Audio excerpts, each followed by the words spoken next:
Bonjour à tous, c'est Expert TV et on se retrouve aujourd'hui pour une nouvelle vidéo.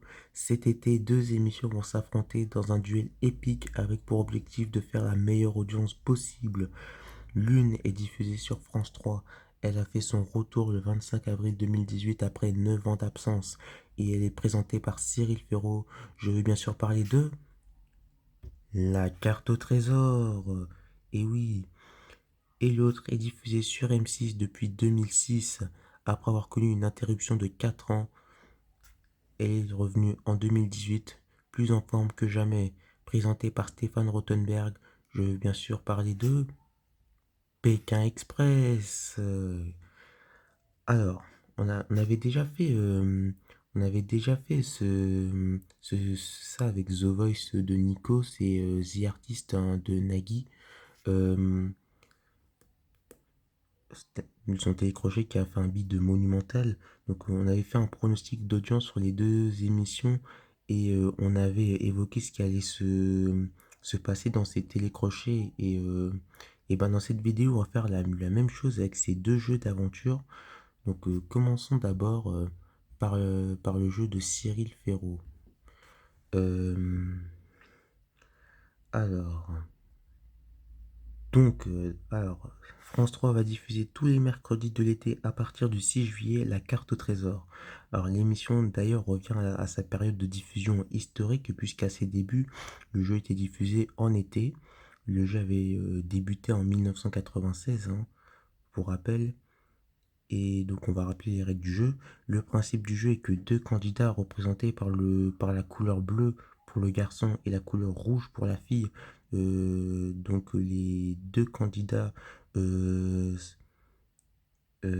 s'affrontent dans une région choisie par la production et ils doivent résoudre des énigmes pour pouvoir obtenir des indices concernant la rose des vents qui leur permettra de disputer la finale où il y a un trésor d'une valeur de 5 000 € à gagner.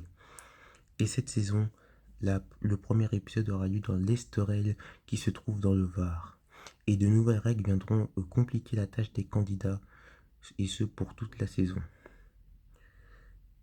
La première est que au moment de décacheter l'enveloppe contenant l'énigme, s'il découvre le pictogramme un vol, je cite un vol, le chiffre 1 et le mot vol, VOL, ils sont autorisés à, ils seront autorisés à prendre l'hélicoptère qu'une seule et unique fois dans la Manche.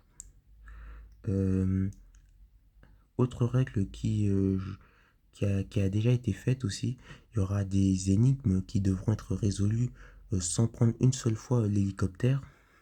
Et dernière nouveauté, l'apparition d'un mot bonus dans l'intitulé d'une énigme permettra aux candidats qui le souhaitent de se saisir d'un indice supplémentaire qui leur facilitera le décryptage de l'énigme. Mais attention, dilemme, si jamais ils choisissent de prendre l'indice supplémentaire, ils auront moins de temps pour résoudre l'énigme. Donc c'est un choix stratégique qui s'impose. Alors ces nouvelles règles sont là pour rendre le jeu plus difficile et aussi pour limiter les déplacements en hélicoptère car ça pollue. Et côté audience, eh ben, c'est pas mal. L'été dernier, l'émission a battu son record en part d'audience depuis son retour en avril 2018 avec pour l'émission du 4 août 2021 12,9% de part d'audience, soit 2 290 000 de personnes qui ont regardé ce numéro tourné en Occitanie. En revanche, le 1er septembre, l'épisode sur la Polynésie française n'a captivé que 1 390 000 de personnes, 7,1% du public et 2,4% des femmes responsables des achats de moins de 50 ans.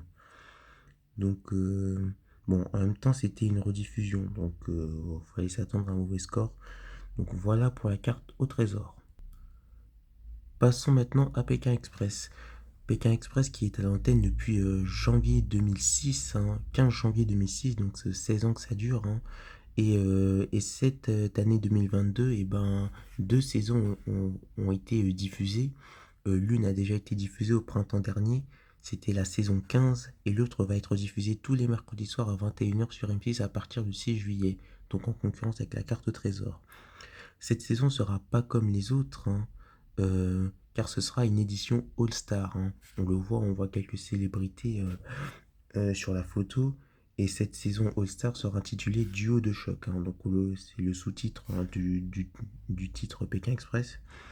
Euh, et donc, six duos formés par une personnalité et des proches de la personnalité vont tout donner pour remporter la victoire.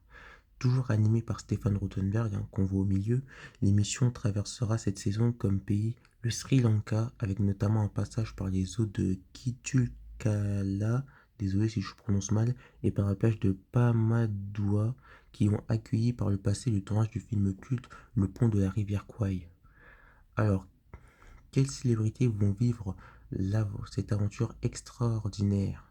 Alors, je vous les dévoile. Maintenant, il y a, bon, on les voit sur la photo, euh, Inès Reg et sa sœur Anaïs, euh, la journaliste, non, attendez, le champion de natation paralympique Théo Curin et son agent Anne, l'ancienne Miss France Rachel Lecrin Trapani accompagnée de son compagnon Valentin, l'influenceur Juste Riyad et son meilleur ami Abdallah, les journalistes Xavier Domergue et Yoann Rioux, et enfin la journaliste et ex-première dame Valérie Trierweiler. Et oui, une politicienne. Ah, par contre, je sais pas avec qui elle est, hein. Donc, je sais pas avec qui elle est accompagnée, ça je sais pas. Euh, donc, les six binômes donneront tout pour remporter jusqu'à 50 000 euros pour leur association. Car ils jouent pour une association, bien sûr, hein. A noter qu'en deuxième partie de soirée, l'after Pékin Express Itinéraire bis fera son retour avec les candidats Aurore et Jonathan, couple emblématique de la saison 14 en 2021. On se souvient notamment qu'ils avaient dû abandonner l'aventure à cause d'un accident de voiture. Et donc le principe de l'after, hein, reste le même, hein.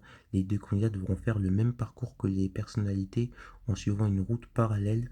Ils devront relever des défis pour gagner de l'argent, pour se nourrir, se payer un hôtel et ne pas finir comme un SDF. S'ils échouent au défi, on leur retire de l'argent dans leur cagnotte et là c'est la cata. Et est-ce que les audiences de la saison 15 ont été catastrophiques, hein, cette année?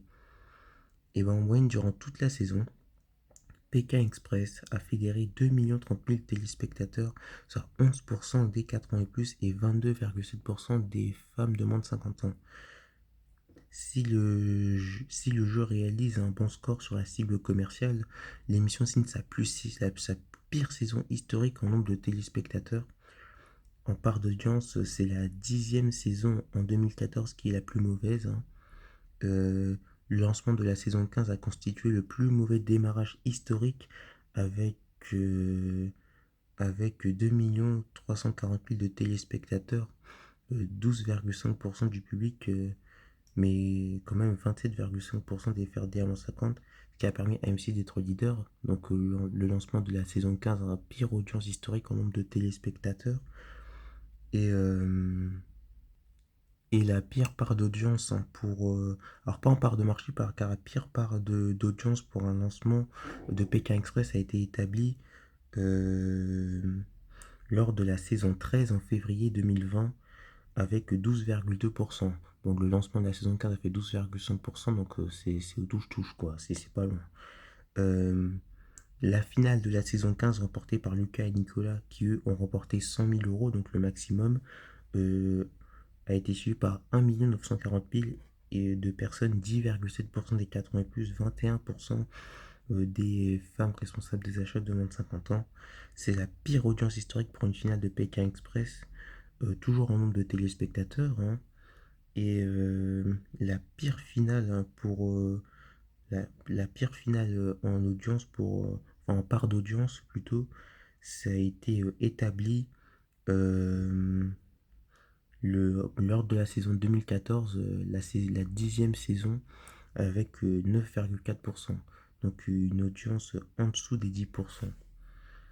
Mais néanmoins, la saison 15 a fait moins de 2 enfin la finale de la saison 15 a fait moins de 2 millions de téléspectateurs. Donc c'est une finale très faible pour M6, hein, surtout pour un programme phare comme Pékin Express, hein, qui est à antenne depuis 16 ans. Je l'ai dit, hein, que la saison 15 avait fédéré en moyenne 2 30 000 de personnes, 11% des 4 ans et plus, 22,7% des ménagères de moins de 50 ans. Et si on compte le replay à J+7, euh, sans compter la demi-finale et la finale, la saison 15 a fédéré 2 600 000 de personnes, 13% des 4 ans et plus et 26% des FRDA moins 50. Ce qui est d'ailleurs sur la cible commerciale le record historique en audience consolidée. Donc voilà. Alors, à mon avis, qui va remporter